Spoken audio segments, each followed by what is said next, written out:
Hello everyone, good morning to all. आजिर पागटा देखी पार्चंती पूरा वर्षा होची। आज वर्षारे पूरा आम आसिलु। तो आजिर वीडियोटी रोचे आमर एसएमसी फॉर्मेशन होची स्कूल रे। तो गार्डियन माने ऑलरेडी आसी सारे मुझे विषय किसी वीडियो भी बनईबी। आपण मैंने देखी पार्चंती जे एबे एसएमसी मीटिंग पाई प्रिपरेशन चलची। सार माने सबू एठी मीटिंग विषय ही आलोचना करछंती।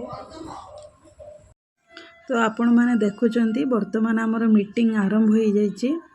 आम विद्यालय प्रधान शिक्षक एसएमसी फॉर्मेशन विषय रे वर्तमान किछि कहउचंती।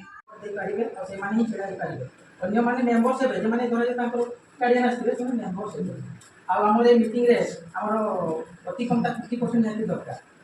50% नले मीटिंग रो किसी आवश्यकता नहीं।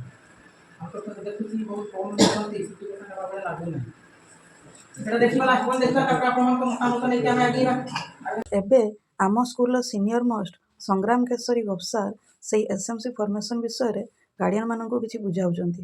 कंटिन्यू भाव में आमर पैरेंट टीचर मीटिंग हम बा अभिभावक शिक्षक बैठक जहाँ फल पिला हानि लाभ बा शिक्षा किभली भाव अग्रगति होची से विषय में जापर।